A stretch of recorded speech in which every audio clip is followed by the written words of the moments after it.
High प्रिय दर्शक अस्सलामु आलैकुम सकलके स्वागत जानाচ্ছি এই মুহূর্তের ভিডিও চিত্রে। দর্শক আমরা দেখতে পাচ্ছি ঢাকা শহরে বৃষ্টিপাত শুরু হয়েছে।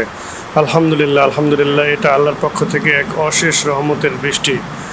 প্রচণ্ড তাপদাহে লোডশেডিংয়ে বিদ্যুৎ বিভ্রাটে যখন ঢাকাবাসীর প্রাণ ওষ্ঠাগত, ঠিক তখনই রহমতের বৃষ্টি নামলো। যদিও আবহাওয়াবিদরা বলেছিলেন আরও কয়েকদিন পর হয়তো বৃষ্টি নামবেন, কিন্তু আল্লাহ তাআলার ইচ্ছা অন্যরকম। তিনি তার আগেই আমাদের শীতল করে বৃষ্টি নামিয়ে দিলেন। প্রিয় দর্শক, বৃষ্টি আল্লাহর পক্ষ থেকে এক সত্যি রহমতের জিনিস, যা প্রত্যেকটি প্রাণীকে আবার নতুন করে জাগিয়ে তোলে।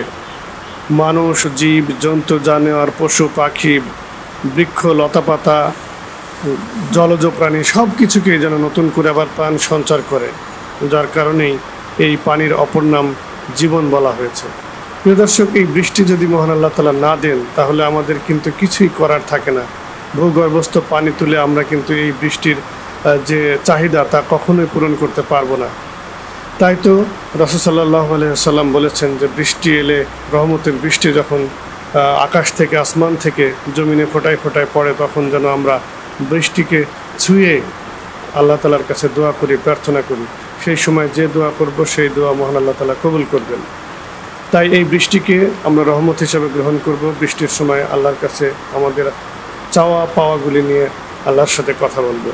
প্রিয় দর্শক, এই বৃষ্টি যে কতটা ঢাকাবাসীর জন্য স্বস্তির বিষয় হয়ে দাঁড়িয়েছে তা কেবলমাত্র তারাই বুঝতে পারছে যারা বিশেষ করে এসি ছাড়া গরমে বসবাস করেন, বিদ্যুৎ ছাড়া বসবাস করেন, শ্রমজীবী, দিনমজুর, রিক্সা চালক, পরিশ্রম করা শ্রমিক মজুর, তারাই কেবল বোঝে এই বৃষ্টিটা কতখানি তাদের জন্য শান্তির এবং স্বস্তির। আমরা যারা এসির ভিতরে থাকি, অফিস করি, তারা হয়তো এটা অনুমান করতে পারবো না, কিন্তু এই বৃষ্টি আমাদের ঢাকাবাসীর জন্য রহমত হিসাবে এখন ঝরছে অঝরে।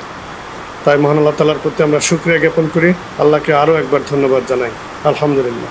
তবে প্রিয় দর্শক, এই বৃষ্টি কখনো কখনো ঢাকাবাসীর জন্য গজবে পরিণত হয়। সেটার কারণও নিঃসন্দেহে আপনাদের জানা আছে। কারণ ঢাকার পয় নিষ্কাশনগুলি জলাবদ্ধতায় পরিণত হয় এবং পানি ঠিকমতো যেতে পারে না, তখন কিন্তু ঢাকায় বন্যার সৃষ্টি হয়। এক কৃত্রিম বন্যার ফলে তখন ঢাকাবাসীকে হাবুডুবু খেতে হয়। তাই আমরা চেষ্টা করব আমাদের বাড়ির আঙিনায়, আশেপাশে, রাস্তাঘাটে নলা নর্দমা পরিষ্কার পরিচ্ছন্ন রাখতে, বিশেষ করে ড্রেনেজ ব্যবস্থাগুলি যেন পানি যাওয়ার উপযোগী করে রাখা হয়, সেদিকে খেয়াল রাখতে। আরেকটি বিষয় না বললেই নয় দর্শক, কেন জানি আপনাকে যদি জিজ্ঞেস করা হয়, আচ্ছা বলুন তো ঢাকায় কখন বর্ষা ঋতু শুরু হয়, তখন আপনি অন্য কিছু না হলেও এইটুকু দেখে বুঝতে পারবেন, যখন দেখবেন যে ঢাকার আশেপাশে খোঁড়াখুঁড়ি শুরু হয়, রাস্তাঘাট কাটা শুরু হয়, খোঁড়া শুরু হয়, গর্ত করা শুরু হয়, পাইপলাইন ড্রেনেজ ব্যবস্থাগুলি সংস্কারের কাজ শুরু হয়, তখন ধরে নেবেন এখন বর্ষাকাল আসছে। আরে বাবা, বর্ষা ঋতুতেই কেন এই কাজগুলি করতে হবে?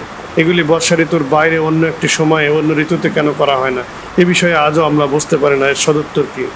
দেখা যাচ্ছে যে রাস্তাঘাট কেটে সেটে এমন একটা অবস্থা করে রাখা হয়, বর্ষার পানি শুরু হয়, বাস ওগুলি যাচ্ছে তাই অবস্থা হয়ে যায়। ওর পানির ভিতরে রিক্সা ভ্যান হাবুডুবু খায়। সুতরাং একটা খারাপ অবস্থার সৃষ্টি হয়। তাই অনুরোধ করব এমনটি যেন না করা হয়।